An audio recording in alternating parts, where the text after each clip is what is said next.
suis donc heureuse de vous accueillir ce soir à l'École des Chartes pour une conférence donc, du cycle Les Mardis de l'École des Chartes, qui est un cycle destiné à mettre en valeur les travaux produits par la communauté chartiste, selon une formule qui est maintenant éprouvée, donc la présentation de l'ouvrage par son auteur, en dialogue avec un ou une discutante. Et ce soir, j'ai le plaisir donc d'accueillir notre jeune confrère Olivier Wagner, qui est archiviste paléographe de la promotion 2010 et actuellement conservateur au service moderne et contemporain du département des manuscrits de la Bibliothèque nationale de France, donc juste en face.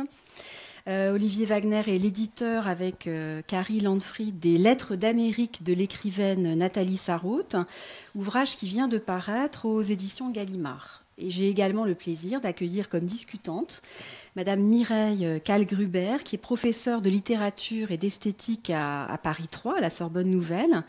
Madame Kalgruber, vous dirigez le Centre de recherche en études féminines et genre de Paris 3. Vous êtes l'auteur de très nombreux travaux consacrés entre autres au nouveau roman, à l'écriture féminine, et vous êtes notamment spécialiste de Marguerite Duras. Donc nous sommes ravis de vous accueillir tous les deux ce soir à l'école.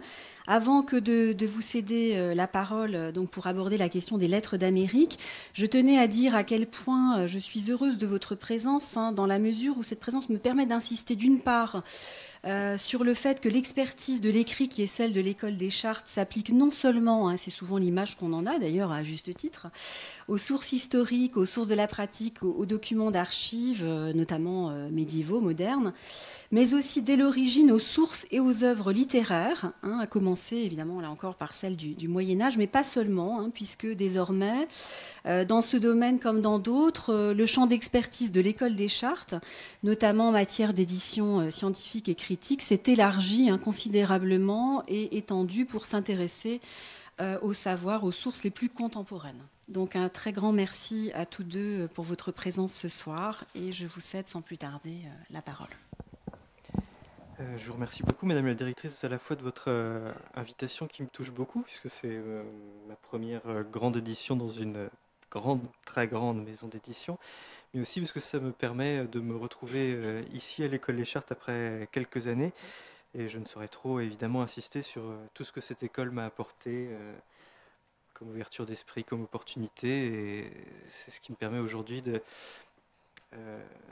d'avoir un des plus beaux postes sans doute de la profession de conservateur de bibliothèque, et c'est chaque jour une joie qui se renouvelle. Je parle d'autant plus sur le contrôle de conservateur dont j'ai eu l'occasion d'admirer la rigueur et la profondeur de la pensée. Je vous remercie Michel Lepavec d'être dans l'assistance. Vous êtes également une mycène de l'École des Chartes et je suis très touché que vous soyez ici ce soir. Je suis également très touché que Mireille Kalgruber ait accepté ce dialogue. Nous nous retrouvons régulièrement puisqu'il s'avère que nous avons beaucoup de centres d'intérêt communs et beaucoup d'écrivains qui nous sont chers en commun. Et puisque nous allons parler d'archives d'écrivains, vous ne serez évidemment pas trop chère Mireille, puisque vous écrivez vous aussi. Vous avez ce vice somptueux et donc vous pourrez nous parler de ce que sont les archives d'écrivains, de ce qu'elles disent, de ce qu'elles cachent, de ce qu'elles ne souhaitent pas dire et de ce qu'elles disent quand même. Voilà, nous aurons beaucoup de choses à nous dire. Pour commencer cette conférence qui sera essentiellement un dialogue, je vous propose de faire quelques rappels biographiques sur qui fut Nathalie Sarraute, quelle a été sa vie, parler de son œuvre très rapidement, mais mettons quelques points sur ce nuage. Nathalie Sarraute est née en 1900 à Ivanovo. C'est en plein cœur de l'Empire des Tsars, c'est très loin de Moscou, c'est très loin de Saint-Pétersbourg. Elle est donc russe d'origine, ses parents sont Israël Tcherniak d'un côté et Pauline Chatounovsky de l'autre. Son père est chimiste, il travaille dans une usine de colorants. Il avait développé un procédé pour que les couleurs ne passent pas la lumière, et c'est ce qui lui avait permis, lui juif, de s'installer dans une ville qui était sinon interdite aux juifs. La mère de Nathalie Sarraute était également écrivain, mais dans un genre radicalement différent de ce qu'écrira sa fille plus tard, puisqu'elle était écrivaine pour enfants, écrivait des romans d'aventure. Les parents de Nathalie Sarraute divorcent quand elle a 2 ans, en 1902, et elle sera ensuite ballottée entre la Russie et la France, la Suisse également, pendant le reste de son enfance. Sa mère finit par l'abandonner chez son père se remarie. Son père et sa belle-mère ont des enfants qui la mettent de côté. Voilà. Une enfance à la fois classique pour les couples divorcés de l'époque et qui va profondément la marquer. Ces errances aussi conditionneront l'identité littéraire de Nathalie Sarraute d'une certaine façon, puisque si elle parle russe et elle écrit russe plus ou moins parfaitement bien, elle reste malgré tout de culture française et de culture laïque. Elle ne découvrira la religion juive que très tard dans sa vie et elle ne sera jamais pratiquante. Nathalie Sarraute poursuit son existence à Paris. Elle découvre Marcel Proust en 1923, après avoir passé une année à l'université d'Oxford. Étant dans le milieu d'une bourgeoisie aisée, elle a cette possibilité de découvrir cette époque avant la Première Guerre mondiale, d'une Europe qui était déjà vraiment mondialisée, où les voyages étaient faciles, fréquents. En 1923, donc, elle a ce choc esthétique extraordinaire de rencontrer Marcel Proust après sa mort. Et elle racontera cette anecdote, et je ne citerai pas trop mon introduction, mais malgré tout, je vais citer celle-là. C'est-à-dire qu'avant d'être un écrivain intense, elle fut une lectrice passionnée, déterminée, puisqu'elle rapporte elle-même dans un dialogue beaucoup plus tardif. Je ne sais plus ce que j'avais dit de mon admiration pour lui. Mon père m'a interdit de parler en ces termes de ce pédéraste snob, de ce moderniste affecté, je ne sais plus. Je suis parti, je suis allé vivre chez une amie. Voilà. Je crois que peu de lecteurs dans l'histoire de la lecture ont fait ce choix, jeunes dépendants, de quitter leur foyer par amour pour Proust. Je ne me contrarierai pas sur ce point, Mireille. En tout cas, je ne serai pas parti pour ça. Ouais. Cette existence qui commence à devenir profondément littéraire de Nathalie Sarraute se poursuit par un deuxième choc, qui sera pour elle la découverte de l'écriture de Virginia Woolf et tout particulièrement de Mrs. Dalloway. Et plus tard, évidemment, de Ulysses, de James Joyce. Ulysses, pardon.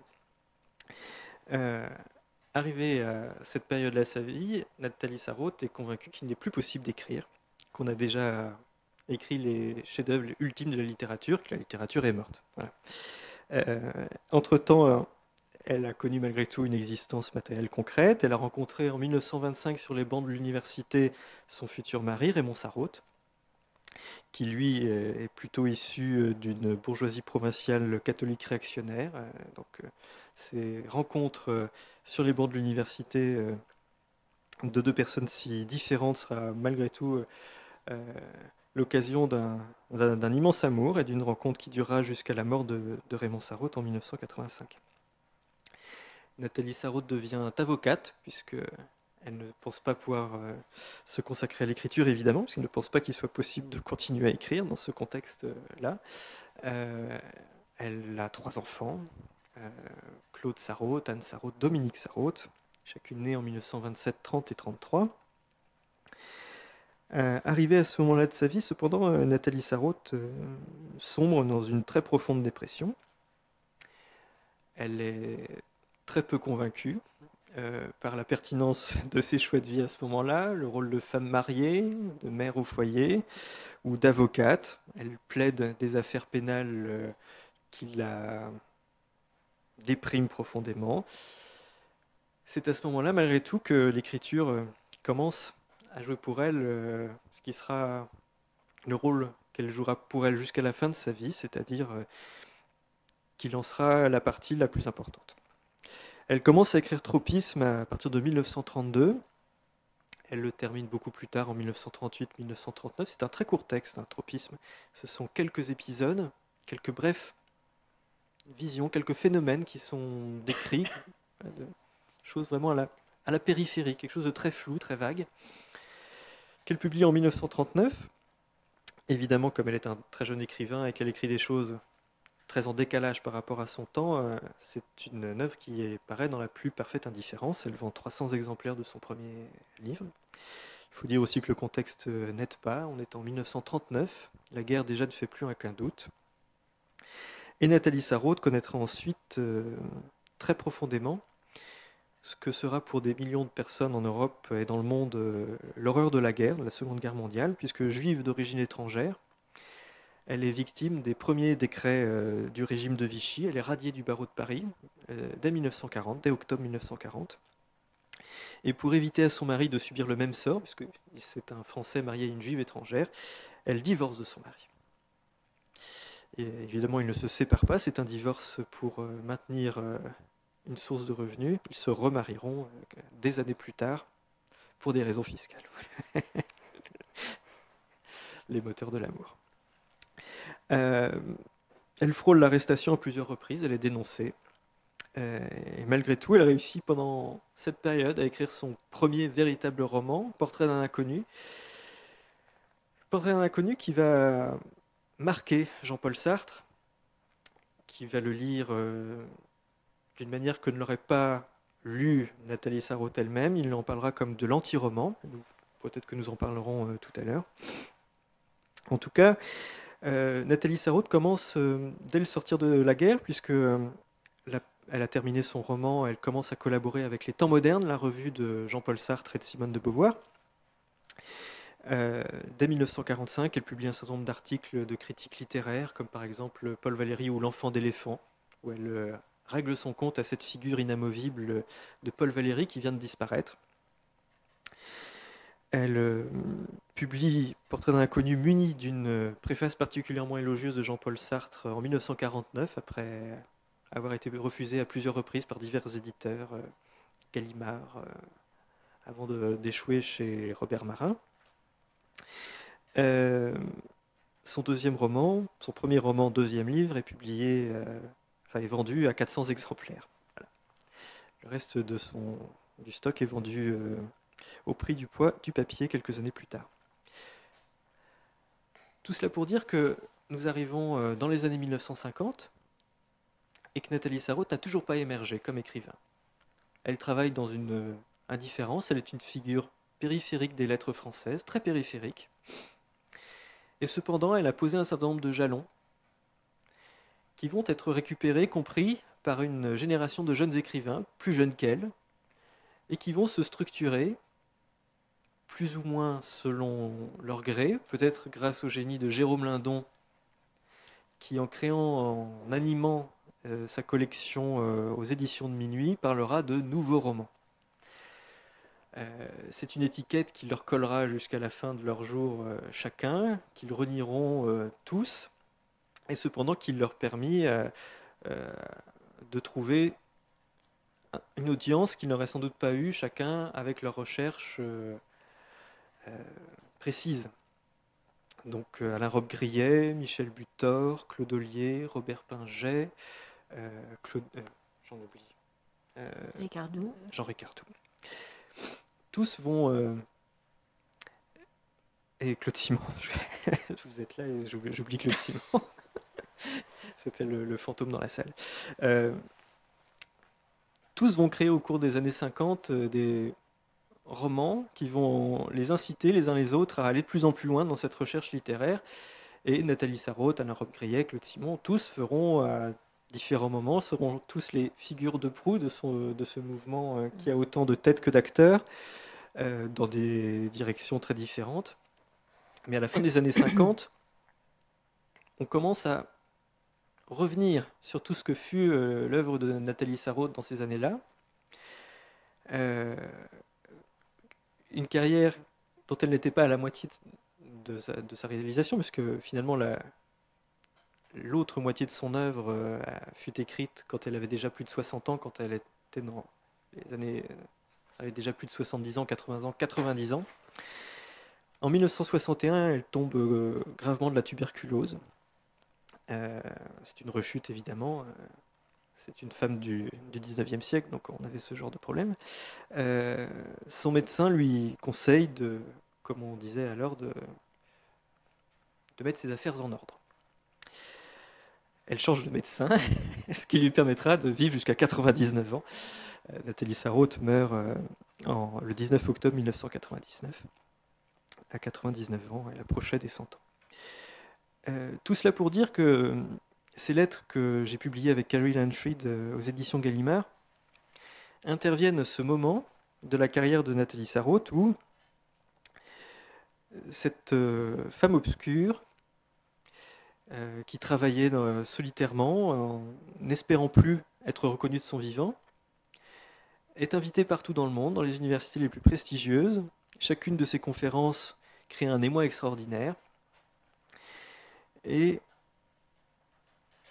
finalement, pour elle, cette situation, c'est comme pour tous les modestes, en fait. Ils attendent uniquement l'horreur. Méfiez-vous. Pour Nathalie Sarraute, c'est vraiment cela, précisément. C'est le moment où elle prend sa revanche.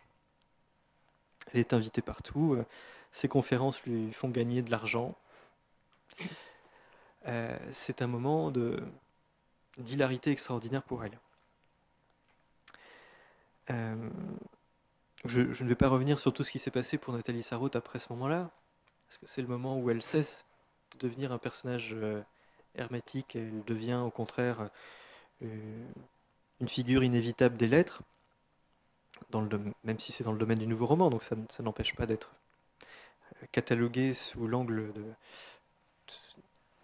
l'avant-garde, la littérature hermétique. Peut-être que la salle voudra qu'on discute de ces points-là plus tard ensuite. Cependant, je pensais important de vous rappeler tout cela pour ensuite rendre la parole à Mireille Kallgruber, parce que nous avons la chance qu'elle soit là ce soir. Et elle est une spécialiste mondialement reconnue du nouveau roman, donc si elle acceptait ensuite de poursuivre cette discussion pour essayer d'élargir au-delà du cas Nathalie Sarraute, de nous dire un peu ce qui s'est passé à ce moment-là du XXe siècle dans la littérature en France, mais aussi pourquoi c'est une littérature qui a eu un tel écho aux États-Unis et partout dans le monde. Je crois que vous êtes la plus à même de nous parler de tout cela. Je ne sais pas, mais je vais essayer.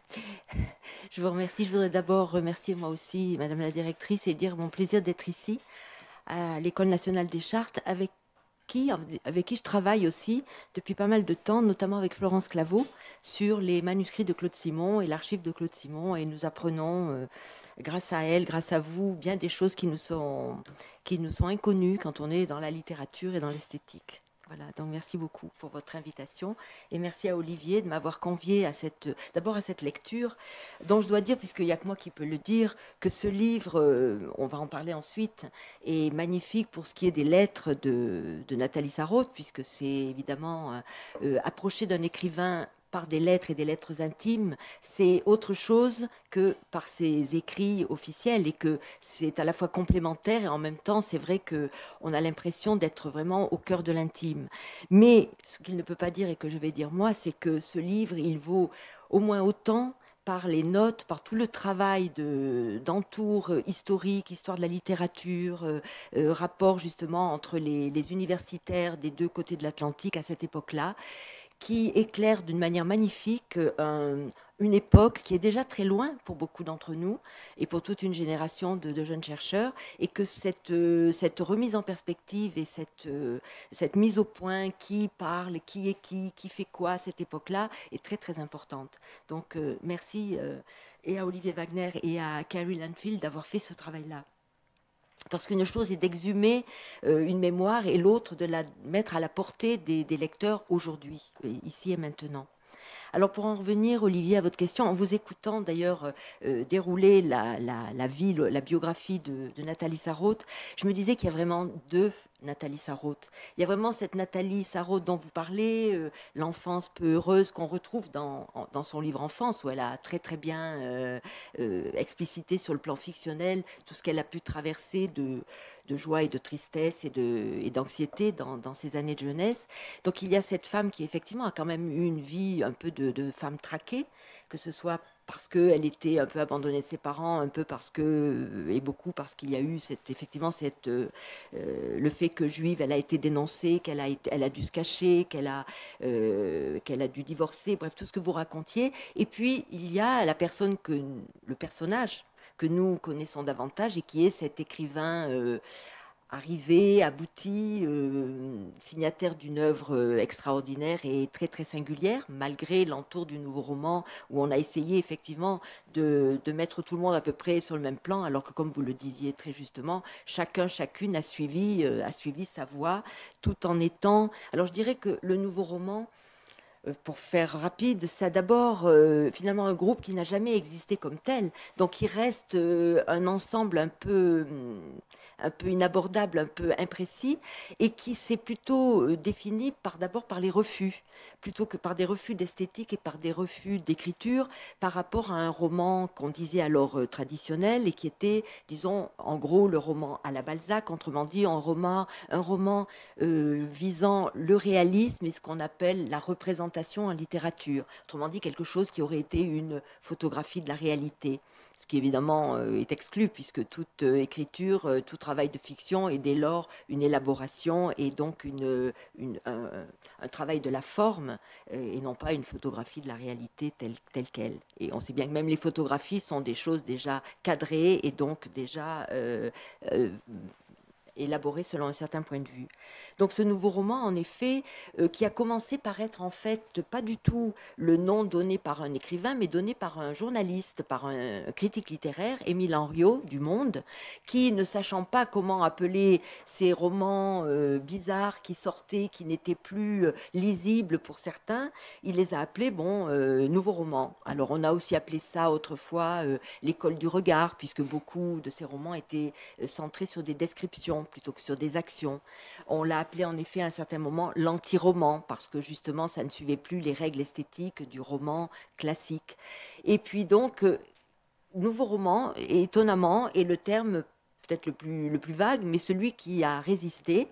Et donc on s'est mis à appeler nouveau romancier tout ce qui était un peu bizarre, disons, et souvent considéré comme pas lisible ou difficile d'accès. Et puis, alors, avec évidemment des critiques plutôt négatives, du genre la cafetière est sur la table, pour dire, voilà, il nous raconte l'histoire de cafetière qui est sur la table, et où sont les personnages. C'est l'époque où Nathalie Sarraute écrit la mort du personnage, où Nathalie Sarraute dit, on ne va plus compter le nombre de boutons sur la redingote du personnage principal. Donc, vous voyez, toute une critique donc, de ce que pouvait faire le roman du 19e siècle.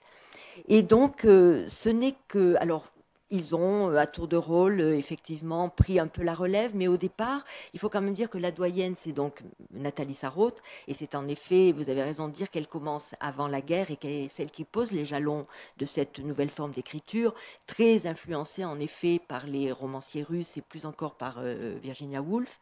Mais il y en a un autre, et c'est justement Claude Simon, qui est aussi, après elle, le plus âgé, qui est né en 1913, donc elle 1900, qui est donc plus jeune vis-à-vis d'elle, mais qui reste aussi un ancêtre pour les autres, et qui commence lui aussi à écrire juste avant la guerre. Donc tous deux sont un peu bloqués, surtout dans les publications, puisque Claude Simon, qui lui n'est pas juif, mais qui est pressenti pour publier chez un éditeur juif, le Sagittaire étant interdit disons que les éditions sont confisquées, sont fermées pour justement entreprises juives, comme on disait à ce moment-là. Donc Claude Simon va également attendre après-guerre pour publier son premier roman qui sera Le Tricheur. Donc un peu comme Nathalie Sarraute, ce sont des écrivains d'avant la guerre et qui commencent à avoir un premier épanouissement, ou en tout cas des premières publications juste après la guerre. Mais donc alors, il va y avoir toute cette discussion à partir effectivement des éditions de Minuit, puisque après 4 romans que d'ailleurs Claude Simon va renier, il va se retrouver chez Minuit sous la houlette de Rob Grillet, qui vient d'arriver comme lecteur et comme directeur de collection. Et c'est sûr que Jérôme Lindon, là, qui était un lecteur extraordinaire, qui est un éditeur qui a du flair, a su réunir sous sa bannière de jeunes écrivains dont personne ne donnait cher à ce moment-là. Donc, tout le monde considérait que c'était une mode qui allait passer, que c'était une extravagance. Et donc cette littérature va se poursuivre et va véritablement créer des chefs-d'œuvre. Alors c'est le Voyeur, c'est pour Rob Grillet, c'est La Route des Flandres en 1960 pour Claude Simon, c'est Nathalie Sarraute, comme vous rappeliez pour ses premiers ouvrages, Claude Ollier, Robert Pinger. Et puis, il y a donc toute une diatribe, il y a vraiment des querelles littéraires, comme on n'en verra plus, d'ailleurs, c'est pratiquement les dernières du siècle, où dans les journaux, on peut consacrer des pages de querelles et de violentes attaques contre ou pour ce roman. Et là, c'est d'abord, effectivement, Nathalie Sarraute et Rob Grillet qui montent au filet. Nathalie Sarraute va ensuite publier ses textes sous le titre L'ère du soupçon, en 1956, donc elle est la première. Et cette ère du soupçon, c'est justement, voilà, le roman ne peut plus nous donner des assurances psychologiques, réalistes, politiques. Tout est flou, tout est vague, on ne peut que soupçonner le personnage principal. D'ailleurs, il n'y en a plus. Les moindres choses que l'on voit, c'est de la subjectivité. Après tout, ce que je vois, c'est pas du tout ce que voit le voisin. Et même les ouvrages qui sont à teneur plus, qui ont une trame un peu policière, chez Rob Grillet par exemple, c'est toujours justement pour dire le roman policier, oui, mais parce que ça met en doute toute la réalité, tous les mobiles, tous les principes moraux, psychologiques et philosophiques établis. Donc, c'est cette sorte de grande secousse littéraire que représente à ce moment-là le nouveau roman. Mais ça reste encore, disons, une chose assez floue. Et ce n'est que bien plus tard, c'est-à-dire en 1971, que le dernier venu, Jean Ricardou, qui est beaucoup plus jeune, qui est donc né en 1930, et qui est avant tout un théoricien de cette période, de cette écriture, décide de battre le rappel et de lancer un colloque à Cerisy-la-Salle, donc au château de Cerisy, où se passent déjà beaucoup de rencontres intellectuelles, qui est la suite de Pontigny, donc déjà sous Paul Desjardins, à la fin du XIXe siècle, il y a déjà ces rencontres intellectuelles, et qui ont continué notamment avec Gide, avec Valéry. Et donc, à ce moment-là, il lance beaucoup d'invitations, et il dit, voilà, tous ceux qui se reconnaissent nouveaux romanciers sont invités à venir travailler avec nous au château de Cerisy pour une décade. Or, il n'y en a que 7 qui se présentent, ce sont les 7 dont vous avez parlé, et 2 qui répondent négatifs, mais qui ont toujours été très importants pour le nouveau roman. C'est Beckett, qui est une sorte de surmoi du nouveau roman, on peut dire en quelque sorte, et le modèle, l'idéal, qui est également chez Minuit, en outre. Et l'autre, c'est Marguerite Duras, qui dit, moi, non, parce que je ne suis pas théoricienne. Étant donné que la grande nouveauté aujourd'hui, ça nous paraît une chose évidente, mais à l'époque, qu'un romancier soit en même temps le théoricien de ses textes, c'était une chose complètement extravagante. Et on disait, non, c'est pas possible. Et Duras dit, ah non, moi, j'écris, mais je ne sais pas ce que j'écris et je ne peux pas réfléchir à la manière dont je travaille. Donc, ils ne sont que 7 à accepter cette sorte de contrat, de venir travailler avec des universitaires. Eux-mêmes, d'ailleurs, commencent à donner des conférences dans les universités. Sarraute, Rob Grillet, ils vont ensuite même devenir quelques-uns des enseignants, au moins partiels, dans ces universités. Et donc, c'est à partir de là que se constitue véritablement le groupe du nouveau roman, mais qui s'appelle déjà le nouveau roman. Puisque par rapport aux années 50 et 60, n'est-ce pas, il y a cette prise de conscience et cette constitution d'un groupe bien constitué. Alors, donc, voilà. Et puis, en effet, à partir du moment où ils sont constitués, donc il y a quelques publications en commun. Donc, d'abord, ce qui s'est passé en 1971 donne lieu à 2 ouvrages, Théorie et pratique, qui sont publiés chez Bourgois, donc le nouveau roman, Hier, aujourd'hui, donc il fait un bilan et qui jette des perspectives. Après quoi, ils décident de se réunir chaque année autour d'une œuvre de l'un d'entre eux. Alors, à partir de là, commencent les dissensions, comme toujours, quand un groupe se constitue vraiment, il est très près de se redéfaire. Et en réalité, ce nouveau roman constitué comme tel ne durera que quelques années, c'est-à-dire jusqu'en 74-75. Après quoi, chacun va repartir vers ses occupations. Et comme vous le disiez, bien souvent, ils vont renier cette étiquette qui devient de plus en plus sulfureuse, pour ne pas dire négative, en tout cas dans certains médias. Et ils considèrent qu'après leur avoir été très utile pour percer, ça leur devient plutôt une sorte d'étiquette négative et qu'il vaut mieux chacun repartir dans sa propre direction. Et c'est vrai que chacun a son écriture bien singulière. Alors, ce que je voudrais encore dire, c'est que donc il y a eu ces colloques. Il n'y a pas eu à ce moment-là, c'est étonnant, de colloque Nathalie Sarraute. Ce colloque a eu lieu beaucoup plus tard, c'est-à-dire que le groupe s'est défait avant. Peut-être qu'il y a d'autres raisons, je ne sais pas. Et lorsque il y a eu un grand colloque Nathalie Sarraute à Cerisy, c'était beaucoup plus tard et ça n'était plus du tout dans le cadre du nouveau roman. Alors, je disais aussi qu'ils se sont très vite, il y a eu très vite des dissensions entre eux et des ruptures. La première, c'était évidemment la domination de Rob Grillet, qui a été très mal vécue par certains, et une rivalité entre Butor et Rob Grillet. Mais ce que je voudrais dire, c'est que Nathalie Sarraute, elle, peut-être parce qu'elle était la doyenne, peut-être parce qu'elle était la seule femme, peut-être parce qu'elle voyait les choses quand même autrement et qu'elle avait plus de distance, a toujours eu le respect de tous les autres, je dois dire. Parce que moi, j'en ai connu certains bien et j'ai beaucoup travaillé avec eux. Et tous m'ont toujours dit beaucoup de bien de Nathalie Sarraute et en tout cas leur grand respect. Michel Butor a été un des derniers à aller la voir, je pense, quelques jours ou quelques semaines avant sa mort. Ils étaient restés très proches. Et je voudrais vous lire, parce que comme j'ai travaillé sur la biographie de Claude Simon, j'ai évidemment trouvé chez Claude Simon quelques lettres de Nathalie Sarraute, parce qu'ils s'envoyaient leurs livres. Et notamment, elle avait réagi à La Route des Flandres, donc 1960, on est à peu près dans la période que vous travaillez. Et elle lui disait ceci: « Je l'ai lu, donc La Route des Flandres, dans la joie. Jamais on n'aperçoit le moindre joint.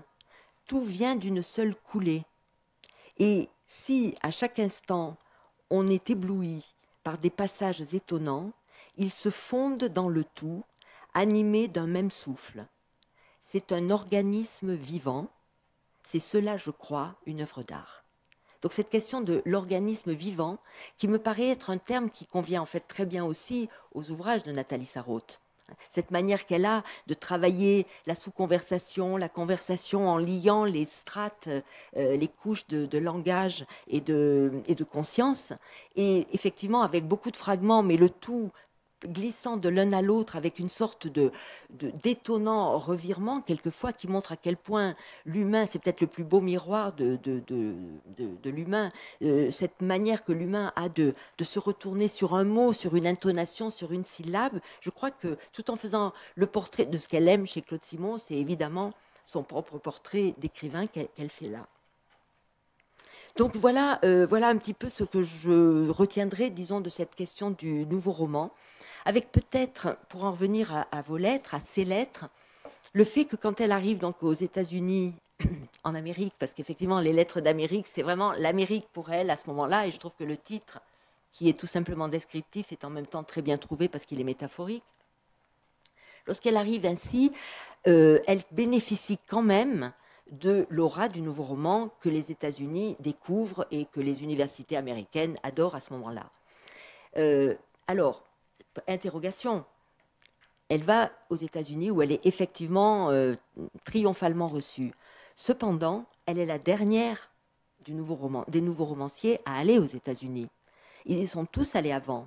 Donc malgré tout, elle est la dernière invitée. Alors c'est une question que je vous poserai. Je crois que vous n'en parlez pas vraiment Vous dites bien qu'ils y sont tous allés aussi, mais bon, est-ce que c'est parce qu'elle est une femme et qu'à cette époque-là, les femmes qui écrivent sont pas si nombreuses, qu'elles sont peut-être moins facilement reçues? On sait que même aujourd'hui, c'est pas évident.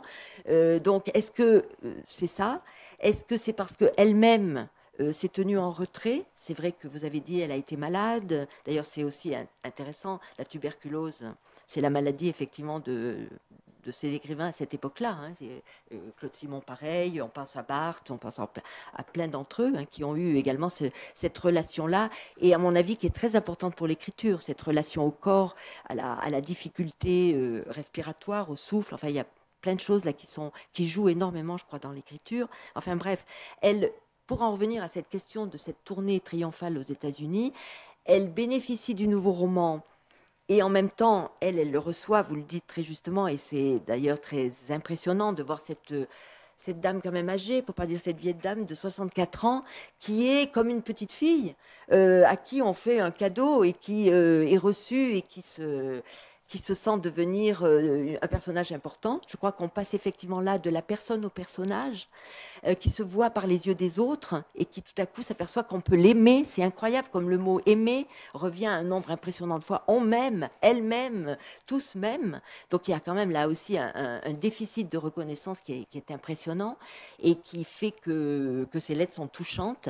Je dois dire qu'elles sont aussi un peu énervantes parce qu'elles se répètent tout le temps et qu'on se dit elle est quand même très mégalo par moment. D'ailleurs son mari lui dit aussi elle-même elle le dit à un moment je deviens mégalomane. Et il y a cette lettre que peut-être on lira où carrément elle parle d'elle à la troisième personne et elle dit la reine est arrivée, elle a fait ceci, elle a fait ça. Je dis mais la reine, mais quelle reine? Puis après ah mais c'est d'elle qu'elle parle.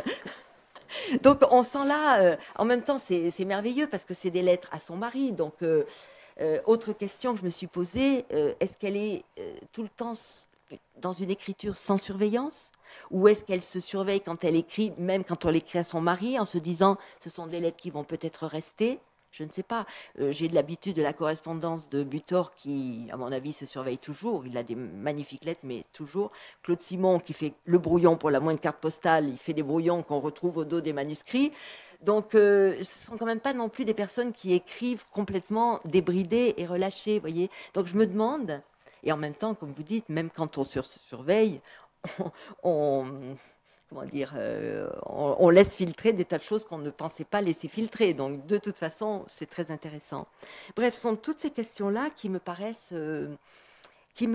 effectivement un moment crucial de sa vie où elle se découvre en même temps qu'elle découvre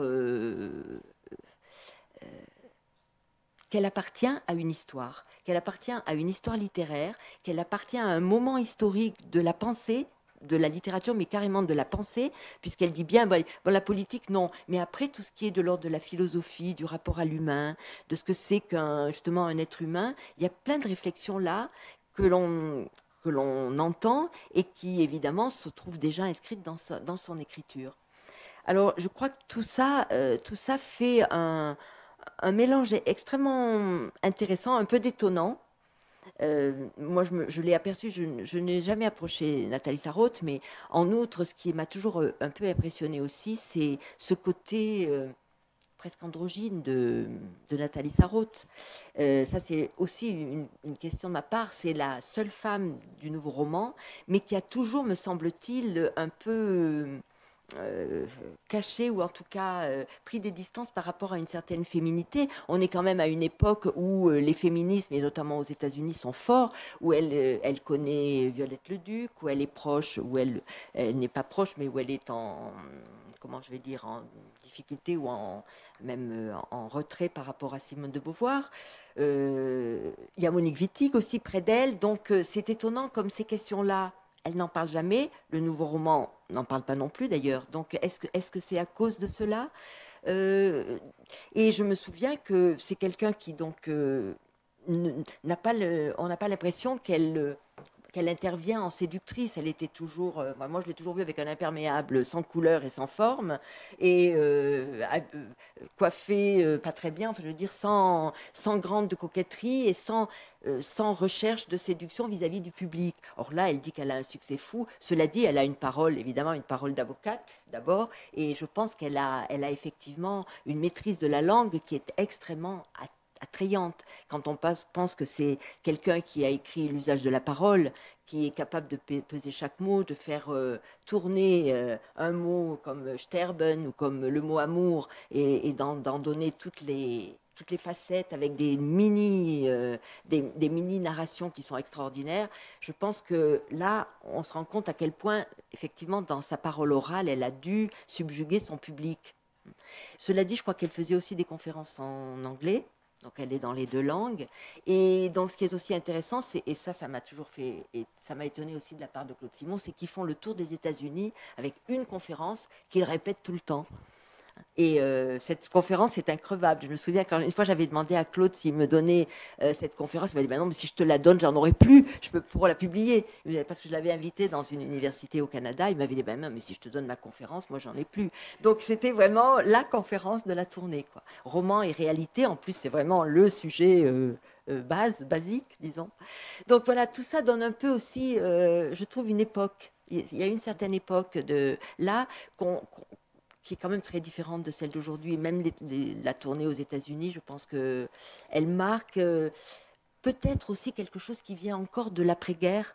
C'est-à-dire que pour les Français, pour les écrivains français à l'époque, on doit aller aux États-Unis. C'est ce qui a été interdit, c'est le jazz, c'est le rapport à la littérature noire américaine, c'est le rapport à une certaine liberté, à toute une culture qui a été interdite. Et donc, comme on faisait au XIXe siècle son voyage en Orient, au XXe siècle, on doit faire son voyage en Occident. Et outre les nouveaux romanciers, c'est vrai que tous, pratiquement, Sartre, Simone de Beauvoir, ont ramené des témoignages des États-Unis. Donc je crois qu'elle se situe certainement aussi encore dans cette ligne-là, qui est très très forte à ce moment-là.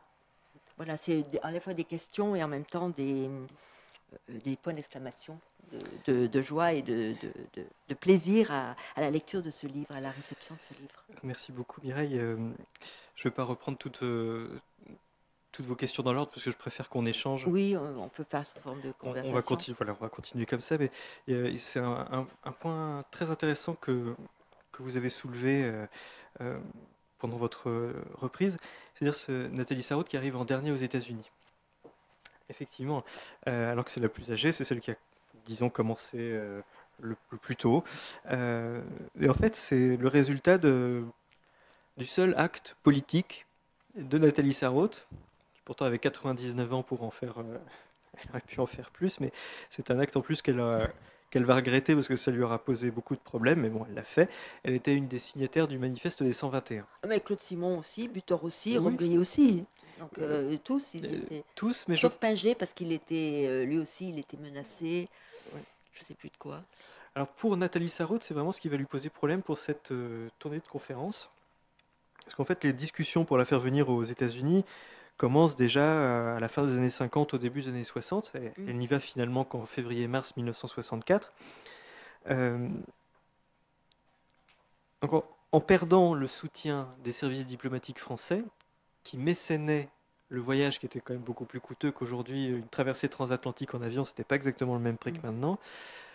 Elle perd la possibilité de se rendre facilement aux États-Unis. Les universités n'ont pas les moyens de la faire venir si elle n'a pas ce ticket diplomatique français. Et donc, elle va devoir restreindre son carnet de voyage pendant quelques années. Et puis, arrivée en 1961, elle est déjà engagée, bien engagée dans un roman qui lui pose problème, comme chacun de ses romans. Pour Nathalie Sarraute, c'est pas un roman tous les ans, c'est un tous les 4 ou 5 ans quand tout va bien. Donc on n'a pas dans le même rythme d'écriture que n'importe qui. Elle est engagée dans l'écriture de Fruits d'or, Les Fruits d'or, qui est un roman pour lequel elle aura par ailleurs le prix international de littérature, donc c'est pas un roman tout à fait anecdotique. Un roman qui marque aussi une rupture dans son œuvre à elle-même. C'est son premier roman depuis Le Planétarium qui paraît en 1959. Donc elle prend beaucoup de temps pour écrire ce roman qui est un méta-roman en fait. Dans Les Fruits d'or, des groupes échangent autour d'un roman qui vient de paraître qui s'appelle Les Fruits d'or, dont on ne sait rien, on ne connaît pas le contenu à aucun moment, on ne sait pas de quoi il parle, on ne sait pas comment il est construit. Toute la dynamique du récit, c'est au sujet des effets de snobisme. Au moment de la parution, chacun est renversé par ces fruits d'or, et puis quand, quelques temps plus tard, ce n'est pas spécifié, on en reparle encore, une autre voix intervient pour dire « Ah, les fruits d'or, ah, vous en êtes encore là ». Voilà. Donc avec ce roman qui intervient comme un nouveau jalon dans toute l'œuvre des nouveaux romanciers, mais comme chacun de leurs romans, cependant, c'est un roman que la critique va prendre un peu pour elle-même, et forcément, puisque ça parle d'elle aussi. C'est sur l'art, la littérature comme créateur de ce qui l'a obsédé par ailleurs, ce sont ces tropismes, c'est-à-dire comment le langage crée en lui-même des mouvements dans un espace mental indéfini, un peu flou. Et la littérature et le discours autour de la littérature produit autant de tropismes qui sont autant de clichés. C'est probablement ce que Nathalie Sarraute va détester tout au fil de sa vie, ce sont les clichés. Ce qui va l'obséder, c'est-à-dire peut-on avoir une expression qui soit sincère? Pour elle, non. Il n'y a pas d'expression possible qui soit sincère. On est toujours dans le cadre du tropisme. Il y a toujours quelque chose qu'on veut dire derrière ce qu'on dit. Bref. Donc, avec les fruits d'or, Nathalie Sarraute ne veut pas aller aux États-Unis. Elle ne voyage plus. Elle était allée en Suisse, en Allemagne, et elle cesse de voyager à ce moment-là. Et effectivement, quand on lit ses lettres d'Amérique, elle fait constamment référence à ses coéquipiers du nouveau roman, qui sont tous en fait des concurrents. Elle se place systématiquement par rapport à eux tous en disant que... ça ne doit pas être facile d'exister avec eux, ça je dois dire, c'est sûr. Non, elle ne parle pas de Claude Simon, mais sinon elle dit que Pinget et Butor sont des pingres, que Claudelier... Mais elle est aussi très... Alors ça c'est très étonnant, comme l'argent ça compte. Cela dit, c'est important. Mais je veux dire, elle est émerveillée parce qu'elle gagne de l'argent en parlant 1 heure. Elle dit, 200 dollars pour avoir parlé 1 heure. Là, je suis riche. C'est vrai que la reconnaissance passe aussi par l'argent. Ah ouais, elle le dit, hein, elle dit, j'éclate de fric. Donc voilà. Pour un auteur éthéré comme ça, qui est dans les limbes, c'est quand même un niveau de concret intéressant. Mais comme vous le disiez si bien, Mireille, ces lettres, elles sont pétries de contradictions. On sent qu'on est vraiment dans des chocs dialectiques dans tous les sens, personnels, au niveau de la représentation de soi, ou précisément comme Nathalie Sarraute avait décidé très très jeune de se couper les cheveux très courts à une époque où ça ne se faisait pas, de porter des vêtements unisexes à une époque où ça ne se faisait pas. Voilà, le message qu'elle envoyait précisément, c'était pas celui de la séduction, même si elle l'a séduit. Oui, oui. Et elle en est très fière et très fière. contente. Mais précisément, dans ses lettres, elle le dit, on me trouve jolie, on m'a trouvé un beau visage. Donc, voilà. Oui, c'est étonnant d'avoir ça, de voir ce genre de remarques. Mais ce que vous disiez sur les mots, je crois que c'est très important. Moi, je dois dire que je l'admire beaucoup parce que je pense qu'elle est la plus, comment je vais dire, la plus audacieuse parmi tous les nouveaux romanciers. Pourtant, hein, j'adore Claude Simon. Mais elle est la plus audacieuse parce que quand est-ce qu'elle a écrit Ouvrez? Elle avait quel âge? C'est son dernier, non? Il est paru en 97, donc elle avait 96 ans. Ouais. 96 ans. Elle écrit Ouvrez. Ouvrez, je ne sais pas si vous avez lu ce livre, ce sont les mots, elle dit exactement, des mots des êtres vivants parfaitement autonomes sont les protagonistes. Elle fait parler les mots. Et elle dit, alors il y a une vitre, les mots, quand ils ne sont pas corrects, ils se trouvent enfermés, la société a décidé qu'ils ne sont pas corrects, donc ça devient complètement fou, parce que ce sont les mots qui parlent et qui se rebellent d'avoir été mis à l'écart, et comment on ne les laisse pas parler, et comment on a accepté tel mot et pas tel autre. Enfin, et il y a 15 petits drames comme ça, tous plus extraordinaires les uns que les autres. Moi, je dis chapeau, c'est incroyable, parce qu'à cet âge-là, bien souvent, quand on a eu sa notoriété, bon, on a tendance peut-être à faire du Sarraute ou à faire du Butor ou à faire encore que Butor, pareil, il faisait jamais la même chose, mais bon. Mais vraiment, je trouve que là, c'est presque suicidaire. Je dois dire, heureusement que Gallimard assumait et qu'elle s'appelait Sarraute. D'ailleurs, souvent, Michel Butor m'a dit, moi, ce que j'ai écrit dans les années 70-80, je sais très bien qu'aujourd'hui, il me disait ça il y a 5 ans, aujourd'hui, je pourrais pas le publier si j'étais pas Butor. C'est-à-dire qu'il y a eu un recul par rapport à cette extraordinaire audace d'écriture qui est effectivement fondée sur l'écoute de la langue, le fait que la conscience que nous sommes avant tout langue, nous sommes avant tout phrases, mots, et que tout le reste n'est que psychologie, en effet. Et de la psychologie dont on approche très prudemment. C'est toujours avec Nathalie Sarraute, mais effectivement, hein, son œuvre, c'est l'occasion de le redire, hein. C'est une œuvre extraordinaire, et d'autant plus qu'elle l'a vraiment poursuivie avec une obsession qui n'allait pas de soi, parce qu'elle souffrait énormément à chaque fois qu'elle devait écrire. Enfin, c'était une souffrance mêlée de joie, comme toute écriture, mais pour elle, c'était quand même beaucoup de souffrance. Et on le voit d'ailleurs dans ces manuscrits dont on parlera sûrement à un moment, parce qu'il faut qu'on parle d'archives quand même, on sait où on se situe. Pour chacune de ces pages, il y a 14 versions brouillons. Et précisément, c'est peut-être quelque chose que je dois dire au sujet de ces lettres d'Amérique. Forcément, quand on est un introducteur, on n'est pas dans l'analyse, mais là, aujourd'hui, je ne suis plus dans l'introduction, je suis dans l'analyse. Donc voilà. Ce qu'on voit dans ces lettres d'Amérique qui ressemble un peu à des tropismes. On perçoit un peu la capillarité entre ces lettres et ce qui peut se passer dans d'autres situations. Le ridicule de la bourgeoisie, certaines conversations pas très intelligentes, ce genre de choses. Mais justement, tout le travail littéraire de Nathalie Sarraute, ce n'est pas de reproduire ces ridicules bourgeois, ça va être de les déplier, de les prendre sur une table de dissection et de les analyser, les prendre développement par développement, et de la pointe d'une épingle faire un roman de 150 pages. C'est par exemple, puisque vous citiez Mireille Ouvray, un autre de ses romans les plus fascinants quand on s'intéresse à la question de la forme en littérature, c'est Tu ne t'aimes pas, donc un roman qui est paru en 1989, donc quand elle avait 88-89 ans, après Enfance, ce qui était aussi une autre prise de risque, parce qu'Enfance avait eu un très très grand succès public, elle en avait vendu des centaines de milliers d'exemplaires, ce qui l'avait scandalisé, parce qu'elle pensait tous ces gens ne pourront pas comprendre ce que je suis en train de faire. Elle avait bien raison, mais ça c'est comme Duras avec l'amant. Il y a un moment où, comment dire, quand l'écriture est un peu plus proche de ce qu'on attend, le public il projette ce qu'il attend. Et Enfance, c'est vrai que Enfance quand même, elle dit je m'arrête quand j'ai des vrais souvenirs. Donc oui, donc elle a vraiment travaillé sur des tropismes, là aussi, sur des impressions, des sensations de la petite enfance, et pas du tout sur les souvenirs d'enfance, mais tout le monde y a lu des souvenirs d'enfance, évidemment. Et c'est dommage, quoi, voilà. Tout à fait. Donc dans Tu ne t'aimes pas, elle part d'une seule phrase qu'une conscience aurait reçue comme commentaire. Le problème avec vous, c'est que vous ne vous aimez pas.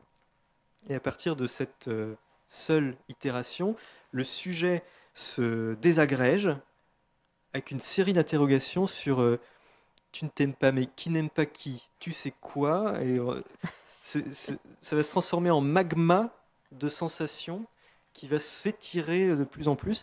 Donc tout cela semble extrêmement étrange, tout ce que je vous dis, mais c'est ce qui est fascinant aussi avec l'œuvre de Nathalie Sarraute, c'est que cette recherche de la forme est toujours jointe avec la recherche d'une matière romanesque. C'est-à-dire que pour elle, c'est indissociable. La matière mentale qu'elle poursuit, elle pense qu'elle ne peut effectuer cette poursuite qu'en travaillant sur la forme. Et aussi la voix. Et aussi la voix, parce que... Et aussi le dialogue, évidemment. Comme vous dites, oui. là, parce que ça dépend des intonations. Je pense à cette pièce, Pour un oui, pour un non, où la manière dont on a dit c'est bien ça, ça peut être très laudatif ou au contraire très, très arrogant ou très, très dépréciatif. Et c'est extraordinaire parce que la pièce tient là-dessus seulement. Oui, trois mots, voilà. Juste le fait d'avoir dit c'est bien, ça. Cette petite insistance qui brise une amitié avec tout le drame autour de ce drame du langage. Et on sait bien que c'est ça, les relations humaines. Ça passe par là. C'est ça. Et donc, c'est ce qui est en même temps terrifiant dans l'œuvre de Nathalie Sarraute, c'est que on n'en sort pas bien. Pas indemne. Non, en même temps, c'est une prise de conscience, mais c'est un traumatisme. À partir du moment où on accepte ce qu'elle dit, il n'y a pas de communication possible qui soit innocente, ni qui soit sincère. Dans ces lettres d'Amérique, il me semble que justement, cette question de ce que vous disiez également, Mireille, c'est pour qui écrit-elle quand elle écrit ses lettres? Pourquoi les conserve-t-elle? Et pourquoi ne conserve-t-elle pas les lettres de son mari? Oui, parce qu'il faut dire qu'elle a jeté celle de son mari, donc quand même. Alors justement, c'est la question puisqu'on en parlait déjà, du personnage de l'écrivain.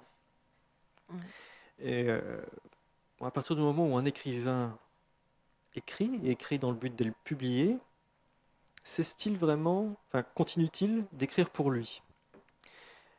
Pour Nathalie Sarraute, c'est quand même très intéressant quand on se penche sur la question plus globale de ses archives. De son vivant, Nathalie Sarraute a refusé l'accès à ses archives à tous les chercheurs. Y compris les manuscrits. Y compris les manuscrits, y compris au moment où Gallimard avait proposé et avait avancé sur le projet d'une pléiade Sarraute de son vivant, donc c'est un privilège qui est partagé par très peu de personnes. Elle avait refusé l'accès à ces manuscrits. Elle ne souhaitait surtout pas qu'une interprétation psychologique puisse être faite de ces manuscrits. C'est-à-dire qu'en essayant de retrouver certains éléments personnels, d'interpréter son œuvre, puisque son œuvre est une interprétation, c'est que toute interprétation sur son œuvre serait délirante. Question.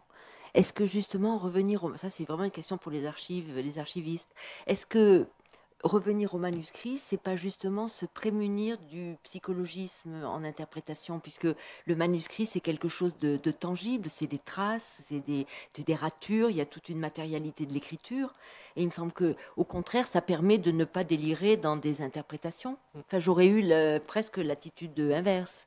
Je pense que pour elle, c'était, comme ces manuscrits sont abondants par rapport à l'œuvre produite, c'était le risque de penser voir dans ses choix une censure et donc une interprétation, y compris sur la question, sur une des questions qui l'a terrifiée en particulier, c'est qu'on puisse considérer cette écriture comme une écriture féminine. Pour Nathalie Sarraute, c'est vraiment la catastrophe alors, la plus absolue. Expliquez-nous pourquoi. Juste, je vais faire de la psychologie. Nathalie Sarraute n'est pas là pour me regarder, mais bon.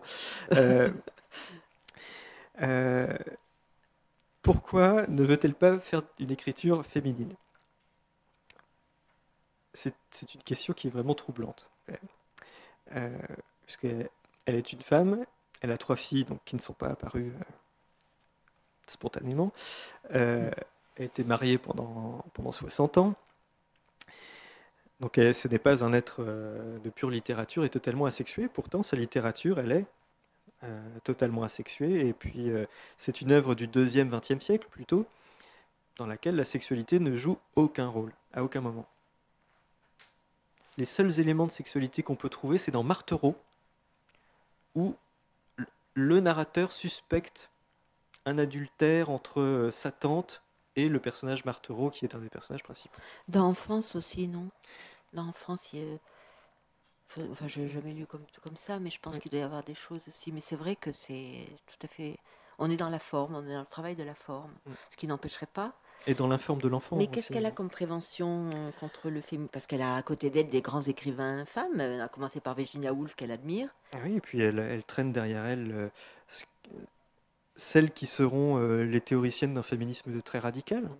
Monique Wittig, c'est l'auteur de La pensée straight, celle qui considère c'est un très grand écrivain aussi. Très grand écrivain aussi, et avec laquelle elles auront une amitié vraiment très intense. Donc on ne peut pas dire que Nathalie Sarraute soit une antiféministe. Est-ce que c'est parce qu'elle pense que la critique littéraire, c'est vrai, la critique littéraire fait souvent la différence entre des écrits signés par des femmes et des écrits signés par des hommes, c'est peut-être ça.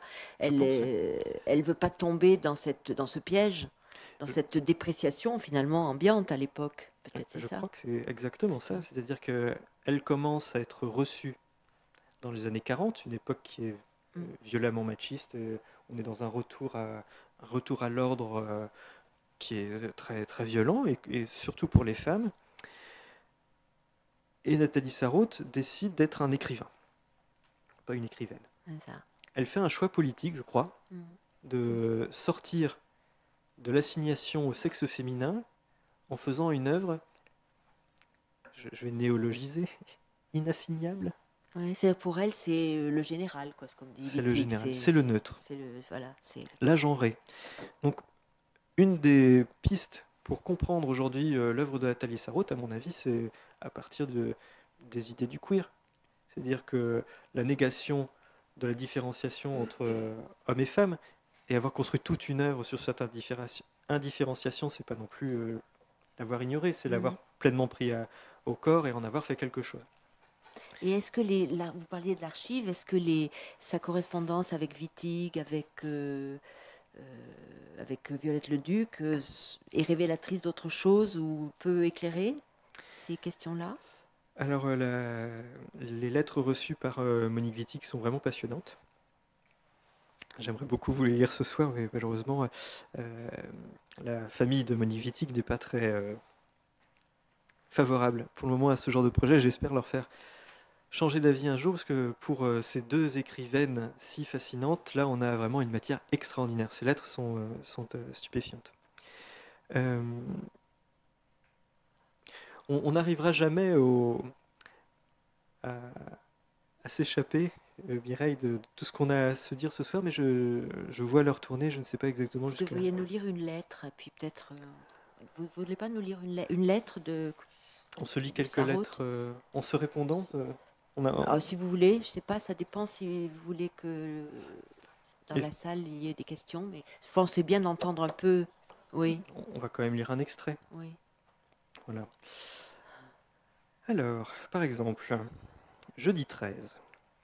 Mon cher petit chien loup, je t'écris du hall de l'université de Wellesley, où j'occupe un somptueux appartement réservé aux hôtes de marque. Depuis ma lettre de samedi soir, déjeuner à mon hôtel avec Victoria Ocampo, elle a supplié venir cet été Amérique du Sud. Refusé. Promis pour l'été 1965. A pris le silence pour sa revue Sourd. Puis, Morossir est venu, sacrifiant son repos dominical, flanqué d'une journaliste du New Yorker, pour recueillir mes impressions. En voiture le long du Hudson, jusqu'aux fameux Cloisters, trésors accumulés par Rockefeller, tapisserie de la licorne, ce que j'ai vu de plus beau de ma vie. Arrachement. Présence inopportune d'étrangers. Reviendront. Ciel bleu, neige et glace, soleil. Soir, conférence en anglais au Hebrew Center, à marcher. Brasiler et sa femme, ravis. Puis, emmené à Harlem, à la messe de 11h. Aucun blanc sauf mon compagnon qui connaît le bishop. Scènes inouïes, cris stridents des pasteurs, danse sauvage interrompant les cantiques, énormes négresses trémoussant toutes vêtues et gantées de blanc, long tam-tam, évangile scandé, chanté, hurlé, immense bond du prêtre, jeune génie noir, chanteur de 14 ans. Stupeur opaque du Fox, impossible d'y croire. Impossible de partir, au moindre sourire ou expression irrespectueuse, on risque de se faire casser la gueule. Je scandais le tam-tam avec mon pied, juste en face du pasteur touché, qui m'a autorisé et même invité à revenir avec toi. Mais il faudra être accompagné par quelqu'un. Harlem est excessivement dangereux pour blanc en ce moment, dans la rue, même en plein jour. Les noirs à la sortie me serraient la main. Did you like it, dear? Come again. Prove this. Rentrée morte à 1h30, Maria inquiète. Le lendemain à 9h, départ en train pour Yale. Là-bas, luxe calme, volupté. Henri Père me présente comme un des plus grands écrivains vivants et peut-être des écrivains de tous les temps. Professeurs ahuris par culot à propos de Flaubert. Étudiants amusés. Mardi, Smith College, train, 1h, fabuleux. Oxford, 0. Lac gelé, patinoire, bouleaux inouïs, écureuil gris à queue sans panache, orme gigantesque, maison divine en latte de bois laquée de blanc avec petit porche, maison du XVIIe siècle, village historique, conduite en auto, divin. Ciel bleu, un bleu comme je n'en ai jamais vu, soleil éclatant sur neige dure et glace, jeunes filles et professeurs charmants, habités à l'université. Idées sur Flaubert n'ont pas choqué, puis en auto, à travers champs et neiges, boulot au tronc plus blanc qu'en Russie. À Wellesley, autre collège féminin, encore plus somptueux que Smith, public ardent, roman en réalité. Ce matin, promenade seule dans le parc, au bord de lacs gelés, bouleaux, ormes, érables, immenses, écureuils, soleil de plomb, glace et neige étincelant. Dans une demi-heure, départ en auto pour Harvard, et ce soir, dernière conférence avant mars, reposé entièrement, détendu. Moins fatigué qu'en quittant Paris. Morossir a ajouté dans le Texas une conférence et conversation d'1 heure, $450, et une conférence à New York le 18 mars, $200. J'éclate de fric. On m'invite, on m'adore, tout le monde sait maintenant que yes oui, un génie. Je t'embrasse très fort mon chien loup, à bientôt, ton Fox. Ah, moi, je vais vous lire une. Elle parle de robe grillée, puisque vous parliez de ça. C'est juste un passage. Hein. Je ne sais plus quand elle est. Et vous n'avez pas mis les. Il y a les dates chaque fois, non? Oui, 7 février 64. Hier matin, radio, interview en anglais à côté d'ici. C'est fou ce que l'anglais me sert. Robe grillée ne le sait pas. A parlé de moi longuement à Chicago. A dit que notre différence tenait à ce que je dérivais de Dostoïevski et lui de Kafka. A manifesté beaucoup d'estime et même d'admiration. Je maintiens mon texte en ajoutant que j'admire son œuvre. Puis, déjeuner-interview dans un hôtel avec un journaliste très cultivé, puis reçu dans le salon. Georges Günzling, venu me retrouver, absolument charmant, qui nous supplie de descendre chez lui à Pâques. Sa femme, charmante, m'a supplié au téléphone. Si tu viens avant moi, ils te recevront. Tu es un doux souvenir de jeunesse. Saint-Caste pour George. Il est extraordinairement sympa, cultivé, connaît Transition, Jolas, tous mes livres. J'ai accepté. Conserve son adresse car tu peux aller chez lui directement de l'aérodrome. Il habite George, elle, etc. Sa maison, c'est sa femme et lui travaillent toute la journée. Puis, mon ex-ennemi, Richard Howard, est venu me prendre pour aller au Frick, où, dans une maison splendide, parmi les plantes vertes et les fontaines, la plus belle collection privée du monde a été rassemblée par un roi des chemins de fer. Éblouissant Vermeer, Bellini, le plus beau de ma vie, Rembrandt merveilleux, Boucher, Fragonard, Holbein, Ruisdael, Gréco, Georges de la Tour formidable, Nattier divin, Manet, Renoir, Hogarth unique, Ingres, mais Vermeer, Bellini et Rembrandt dépassent tout. On est passé comme le vent, hélas ça allait fermer. C'est une joie extrême, une détente, une excitation. J'y reviendrai avec toi et tu seras heureux. Puis rentrer me reposer. 8 heures, conférence en français, roman et réalité. Puis souper chez Prof à Washington Square, le vieux St. James Square poétique d'ici. Nous sommes à 2 minutes à pied. Vieille maison anglaise, petits hôtels exquis, douceur de la vieille Angleterre. Appartements très modernes et très jolis. Meubles très modernes, charmants, qui m'ont réconcilié avec ce style. Fleurs, plantes vertes, arbres du Washington Square, dans les vieilles fenêtres anglaises. Rentrés à pied, nous habitons presque sur la place, à 11h du soir. Aujourd'hui, à 11h, interview Radio-Canada. À 3h, on vient de l'ambassade nous conduire à Princeton en voiture, thé chez Oppenheimer, puis dîner, conférence Flaubert, professeur spécialiste, oh. Mais Morossir dit que je peux me permettre n'importe quoi. Avant, j'irai à la banque prendre Traveler's Check, $600 pour avoir parlé 4 fois, payé en chèque. Ferai sur le chemin du retour 5 conférences de plus qui paieront toutes nos vacances de Pâques et ton voyage. Ne me fatigue pas du tout, agréable. Je reçois autant de tendresse, de compliments charmants sur mes yeux, mon visage, ma voix, mon attitude, comme en Russie. Même tendresse, générosité spontanée et candeur. Mais étudiant très averti en matière de littérature. Très curieux des étudiants russes, de leurs réactions, M. Vojensky, gros succès ici. Voilà mon cher loup, mon cher chien loup. Je vais essayer de dormir un peu, je ne suis pas fatiguée. Maria me couve, m'aide, c'est une amie formidable. Assia est très tendre et sympathique et fière de moi. Elle sera vexée qu'on n'aille pas chez elle, mais elle n'a de la place que pour un, pas de cabinet de toilette séparé, et Victor, insupportable par ses clowneries. Richard Howard, échaudé par la froideur, l'ingratitude, l'avarice de Robe grillée, de Butor, de Pinger, pour qui il s'est démené, voudrait devenir mon ami. Me l'a dit, car il se sent trop ulcéré. 2 points d'exclamation. Le directeur du Metropolitan Museum a passé son enfance à Chantemel et à Chérence, où il louait la maison du docteur Hubert.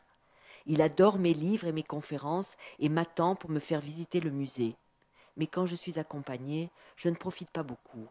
Néanmoins, saurez ce qu'il y a d'essentiel à voir, car c'est énorme. Je t'embrasse, mon chien loup.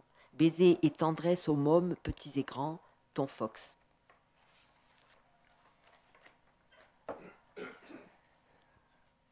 Nous prenons du temps pour prendre les questions de la salle. Je vous en prie, monsieur.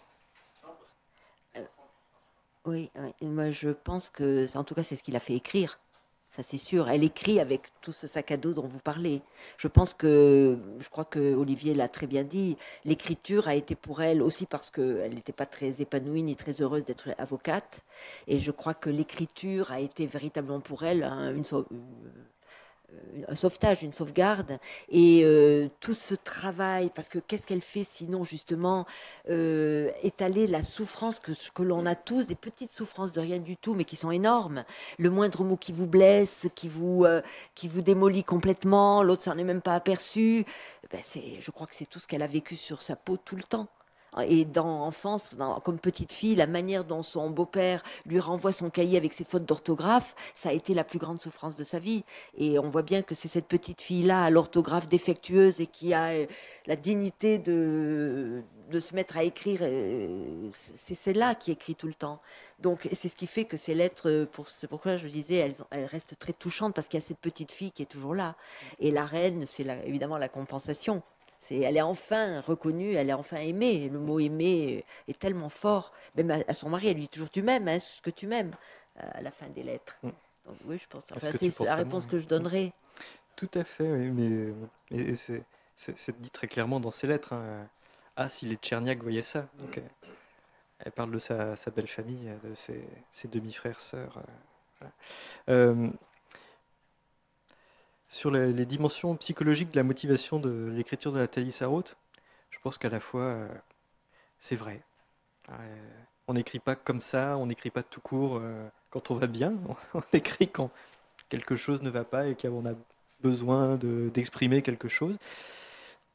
Et en même temps, elle aurait pu très mal écrire, et en fait, elle a écrit très bien. Donc je pense que si c'était la motivation, c'était pas le moteur principal de son œuvre. Et comme nous travaillons dans le domaine de la littérature, nous allons nous donner l'illusion que malgré tout, il existe peut-être quelque chose qu'on pourrait appeler le génie ou l'étincelle du génie, et que voilà, c'est pas réductible non plus tout à fait aux expériences individuelles, et que elle a écrit avec beaucoup de talent parce qu'elle avait beaucoup de talent, et que voilà, elle a beaucoup travaillé pour ça. Quand même, c'est la recherche d'une forme. Là où elle n'est pas tombée dans le panneau, c'est de nous raconter les petites histoires autobiographiques, mais de chercher véritablement une forme, c'est-à-dire qu'elle en fait une œuvre d'art. L'œuvre d'art, c'est la forme. Mais par contre, c'est la souffrance qui fait qu'on est sensible, qu'on a cette hypersensibilité aux choses infimes. Je vous en prie. C'est Mrs. Dalloway. Très clairement, c'est une œuvre qui a...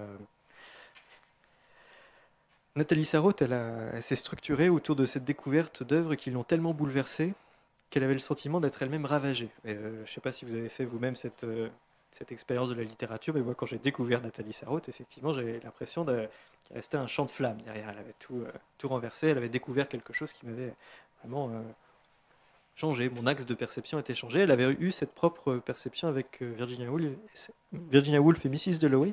Parce que précisément, Mrs. Dalloway, lui semblait-il, aller plus loin que Proust. C'est-à-dire que Proust restait encore dans l'analyse psychologique, selon elle, des motivations, de l'analyse de pourquoi quelqu'un agit comme ça, alors que Mrs. Dalloway, ce flux mental est quelque chose de très libre. C'est sans analyse, ça se produit comme ça, et on le suit, et ça pourrait se poursuivre indéfiniment. C'est mis dans l'écart d'une journée pour avoir des limites au récit, mais ça se poursuit indéfiniment, c'est un flux. Ça, c'est le flux de conscience. Finalement, les tropismes viennent de là, où la sous-conversation, c'est vraiment ce qu'on appelle, en anglais, c'est comment? Flux of consciousness, mais je ne me rappelle plus comment. Stream of consciousness. Ouais. Et je crois que ça, elle a vraiment pris de Virginia Woolf, en effet, c'est-à-dire cette forme-là d'écriture.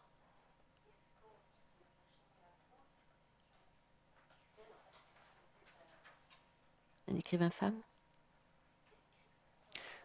Ben, elle l'a quand même revendiqué. Quand elle écrit Une chambre à soi, par exemple, c'est vraiment la femme qui cherche le lieu où elle peut écrire, ce droit à l'écriture, ce droit au retrait, à la solitude. Donc oui, elle s'est vraiment affirmée telle de ce point de vue-là. Il y a sans doute chez Virginia Woolf aussi l'expérience des amours féminins qui n'étaient pas celles de Nathalie Sarraute, qui pénètre aussi vraiment l'œuvre, son œuvre romanesque, dans Orlando en particulier. Mais, cette question vraiment de l'assignation de Nathalie Sarraute dans un genre, dans un autre, ou entre les deux, je pense que c'est vraiment une dynamique pour aujourd'hui comprendre ce qui trouble aussi dans l'œuvre de Nathalie Sarraute et ce qu'il y a de vraiment destructeur dans cette œuvre-là. En particulier, c'est Monique Wittig, justement, qui est disciple, ami de Nathalie Sarraute, par beaucoup d'aspects, qui est le meilleur angle d'attaque pour comprendre ce qu'a fait Nathalie Sarraute. Elle définit la littérature comme cheval de Troie. C'est-à-dire que Nathalie Sarraute, son œuvre, ce n'est pas seulement une œuvre romanesque, c'est une œuvre méta-romanesque, puisque ce qu'elle écrit, c'est aussi une critique de l'art d'écrire globalement. C'est un roman sur le roman. Et en même temps, c'est un roman sur le roman qui critique plus globalement. Surtout dans les premiers romans de Nathalie Sarraute, Portrait d'un inconnu, Marthereau, Le Planétarium. Oui, parce que ça vient du nouveau roman. C'est le nouveau roman qui dit le roman, c'est une critique du roman déjà. Et pour Nathalie Sarraute, c'est aussi, ça correspond à ses propres obsessions, dans lesquelles tout ce qui peut paraître comme étant le socle sur lequel chacun d'entre nous se construit, la famille, le couple, c'est en fait l'endroit où tous les dangers, où toute la fausseté se trouve chez les gens normaux. Le couple parfait entre Marthereau et sa femme, en fait, chacune de leurs communications est une usine à produire des messages, à produire une normalité agressive, si vous voulez. Et, conventionnée, disons. Ouais, c'est plus que ça justement. Non, mais je veux dire, il y a des conventions, quoi. Il y a des conventions et que tout n'est que convention. Tout est du cliché. Et je ne pense pas qu'on dise ce genre de choses quand on est très à l'aise avec justement le couple, la normalité. C'est que il se passe quelque chose là-dedans. Voilà. J'ai dévié, je suis désolé. Oui, entre Sarraute et Derrida directement, non. Mais Derrida et le nouveau roman, oui. Derrida et Ricardou, par exemple. Derrida, c'est-à-dire, au fond, tous commencent à publier dans Tel Quel, la revue Tel Quel. Et tous publient, d'ailleurs, les premiers livres, c'est dans la série Tel Quel également. Et Derrida a beaucoup soutenu tout ce qui était nouveau roman à cette époque-là, en tant que philosophe, pas en tant que critique littéraire. Et c'est vrai qu'il a la même ouïe. Il a la même attention aux sonorités, au poids des mots, à l'usage de la parole, comme dirait Nathalie Sarraute. Donc c'est sûr qu'il y a de la proximité. Et moi, j'ai souvent parlé avec Derrida de Claude Simon, de Butor. Je veux dire, on était de plein pied. On parlait vraiment des mêmes choses. Sauf que pas Sarraute en particulier, non. Non, je pense qu'il était plus proche de quelqu'un comme vraiment les théoriciens, parce que c'était plutôt la théorie qui l'intéressait, donc plutôt Ricardou, et puis Claude Simon. C'était vraiment, c'est-à-dire ceux qui sont plus dans la critique du roman ou dans la question du rapport à une esthétique. Il faut dire aussi qu'il y a, notamment chez Claude Simon, un rapport à l'art, à la peinture qui intéressait aussi Derrida.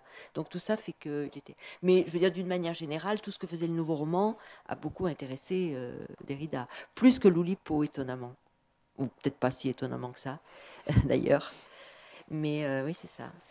Et je pense qu'en effet, ils ont, vis-à-vis du langage, ils ont la même exigence et le même rapport parce que je pense que Derrida est aussi un philosophe créateur. Je veux dire, c'est un philosophe écrivain, c'est un philosophe qui écrit, qui écoute ce qu'il écrit et qui pense avec les mots. Mais vous savez, le mot animaux vient de plus loin. J'ai découvert qu'il venait en fait maintenant je me souviens plus son nom, mais d'un proche du surréalisme. La manière d'écrire animaux, comment? C'est Reverdy. Alors peut-être que de Reverdy lui-même l'a pris de quelqu'un d'autre, parce que c'est des termes comme ça qui, on pense les avoir inventés, mais on les réinvente souvent et ils ont déjà circulé auparavant. Merci.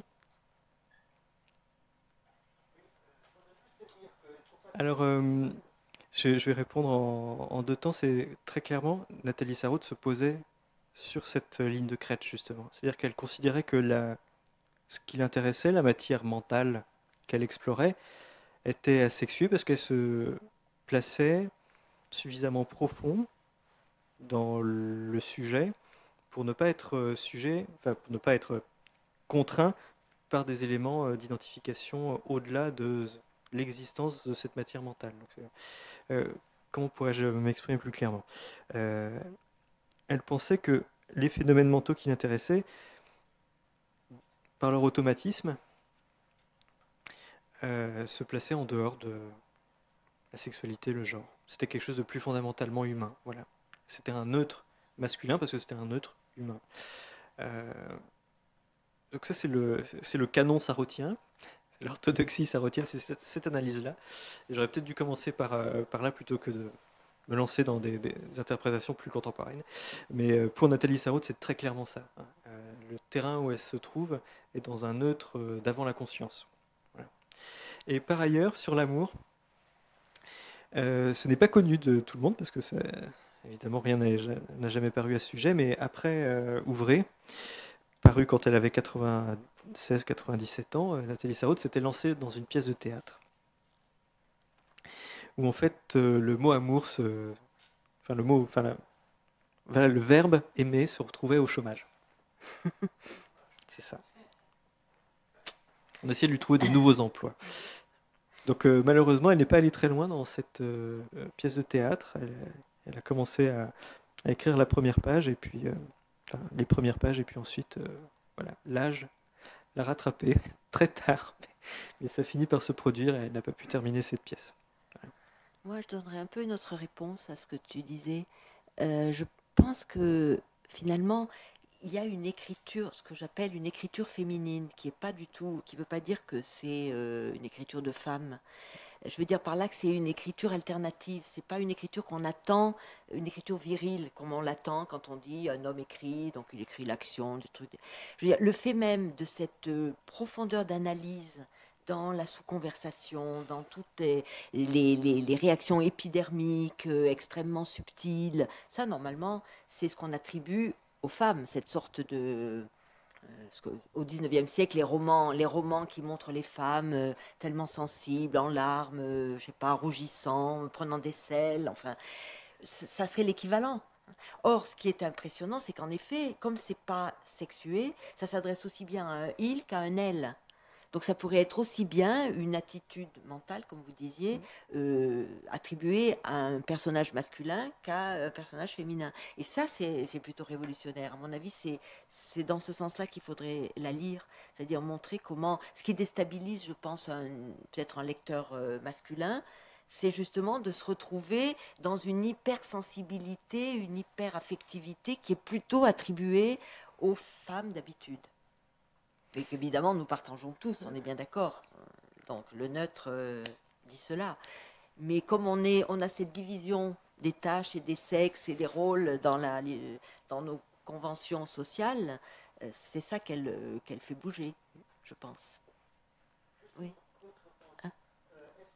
Il y a très peu d'informations sur cette période de sa vie.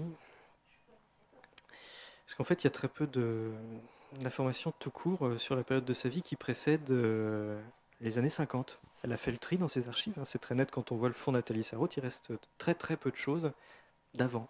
Il reste quelques lettres de son mari dans les années 30, mais c'est tout. Et sinon, rien. Il ne reste rien de sa vie avant 1945. Ou peut-être dans sa famille, ou peut-être pas. Voilà. Plutôt pas. Je ne peux pas vous répondre justement sur comment a-t-elle écrit en 1945. On sait où elle a écrit, parce qu'elle était là, mais on ne sait pas exactement dans quelles conditions. Ça faisait les délices de la presse, où c'était répété dans chaque article ensuite quand elle est devenue un personnage mythique, où on savait que Nathalie Sarraute écrivait tous les matins dans un café. Elle habitait pendant plus de 60 ans, presque 70 ans, et à la même adresse, avenue Pierre Ier de Serbie, dans le 16e, c'est juste à côté du musée Galliera, donc un quartier pas exactement populaire, mais elle allait quand même au café, avenue Monceau, je crois, dans un café libanais, où au milieu des conversations, dans le bruit, elle était capable de se concentrer. Donc, je ne sais pas si c'est exactement féminin, puisque pour un acte d'écriture assez public comme ça, je ne sais pas si je me ferai pas juge ou pas. En tout cas, c'est la même façon qu'avait Simone de Beauvoir d'écrire. C'est un des rares points en commun qu'elles peuvent avoir toutes les deux, mais écrire dans un café. Voilà. C'est aussi des habitudes prises dans les années 40, parce que les cafés étaient chauffés, alors que chez soi, c'était quand même plus difficile de chauffer. Donc les conditions matérielles pour l'écriture, c'est peut-être juste un pli qui est pris un moment. Et puis,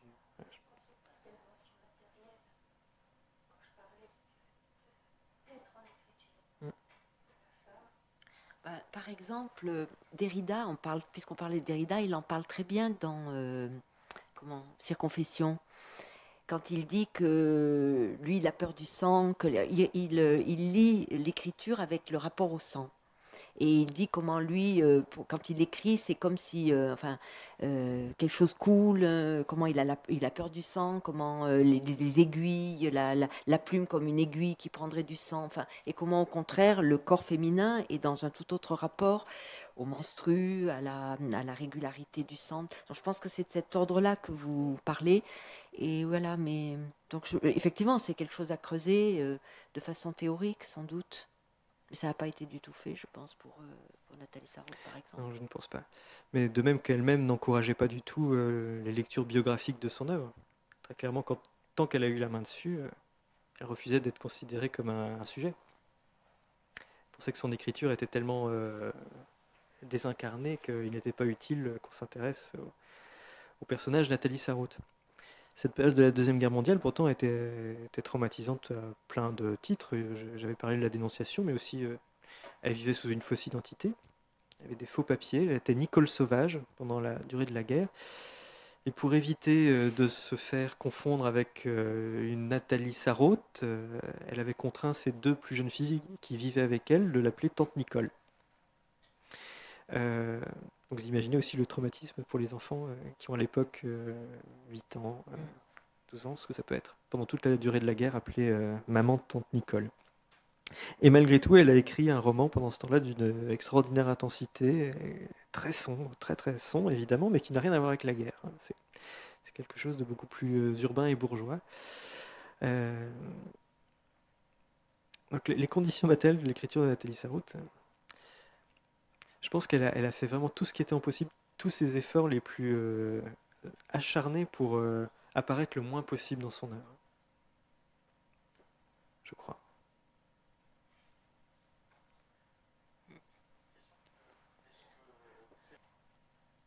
Je ne sais pas si je réponds à la question, mais il me vient un peu quelque chose à l'esprit. J'ai eu plusieurs conversations avec Butor, et d'ailleurs il en a fait une préface à un livre.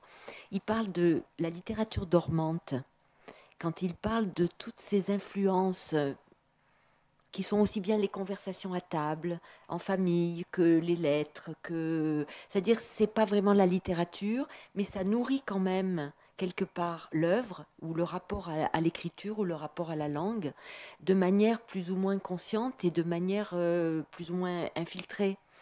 Et je crois que tout ça, on ne le cerne pas bien, mais en même temps, peut-être que trop souvent, on l'écarte complètement. Alors qu'elle ait voulu l'écarter ou retrancher tout ce côté qu'elle considérait comme autobiographique ou biographique, n'empêche que forcément, ça fait partie de l'œuvre.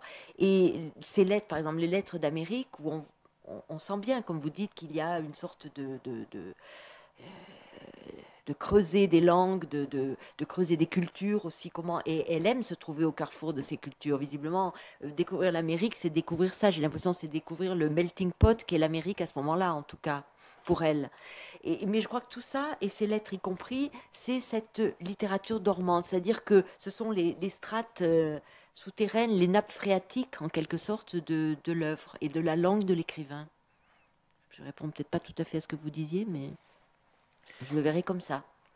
Je ne suis pas certain que Nathalie Sarraute ait vraiment fait le choix du français par rapport à d'autres langues, parce que c'est vraiment très clairement la langue qu'elle maîtrisait, dans laquelle elle baignait, mais malgré tout, vous avez raison, elle parle anglais dans ses lettres, elle fait des conférences en anglais, elle parle aussi très bien allemand, elle écrit en allemand. Le début de l'usage de la parole, je crois que c'est...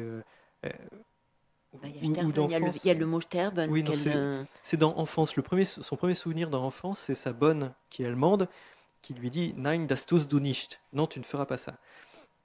Donc c'est-à-dire qu'elle était aussi dans cet environnement où sa bonne était allemande, elle pouvait parler allemand, anglais, russe, français. Elle a fait une année d'études à Berlin, elle a fait une année d'études à Oxford. Elle était extrêmement fière de sa capacité à s'exprimer en langue anglaise. Elle avait une correspondance en russe avec des écrivains russes, avec des écrivains allemands. Donc, c'est peut-être aussi un effet de génération. Nathalie Sarraute, elle appartenait à cette génération d'avant la Première Guerre mondiale où c'était habituel en fait de traverser les frontières, de C'est voyager. l'Europe, oui, oui, c'est l'Europe d'avant Oui. d'avant la guerre.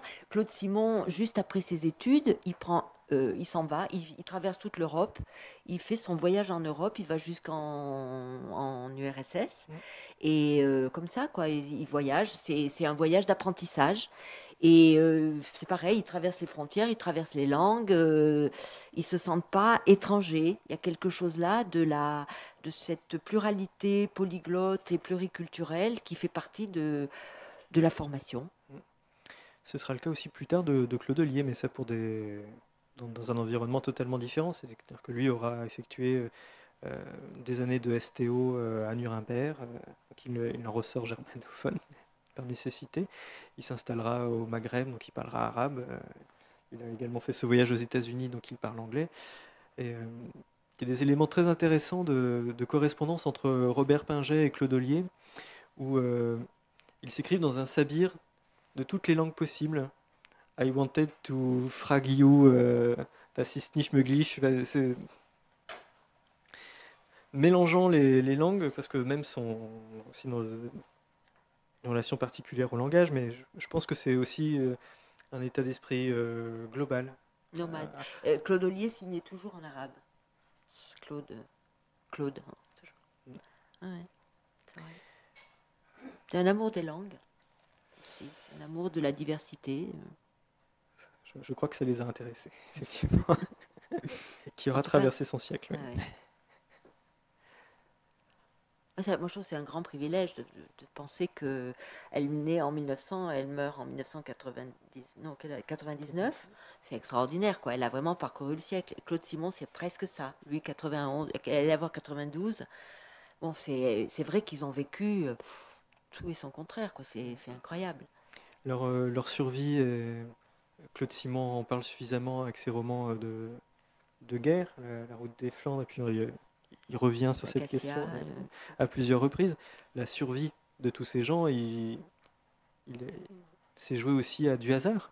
Et je pense que tous étaient aussi conscients de la fragilité de l'existence, et leur rapport à l'écriture est forcément lié à cette question. Nathalie Sarraute qui frôle l'arrestation, Claudelier aussi, il en parle dans Obscuration, de ces années de guerre en Allemagne et de la ville de Nuremberg détruite sous ses yeux. Donc il y a...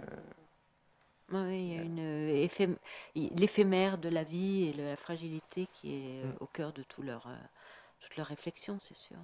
D'ailleurs, Rob Grillet était au même moment au STO à Nuremberg. Ils se connaissaient déjà un tout petit peu avant, mais ils se retrouvent à Nuremberg pendant le STO. Donc c'est une génération d'écrivains, mais comme toute l'Europe et comme tout le monde entier, qui a été complètement marqué par les événements du siècle. Nous sommes nous aussi marqués par d'autres événements, et c'est normal, c'est dans une dynamique. Mais bon, en tout cas, puisque je crois que nous arrivons au terme de notre séance, je crois que Mireille et moi souhaitions vous remercier, Madame la Directrice, de cette invitation. C'est l'occasion pour nous de poursuivre une conversation qui se déroule depuis des années et à laquelle qui n'a pas fini, qui n'a pas de fin. Et puis je vous remercie à tous pour votre attention. Si vous avez d'autres questions, de toute façon, n'hésitez pas à venir nous les poser. On reviendra. Merci beaucoup.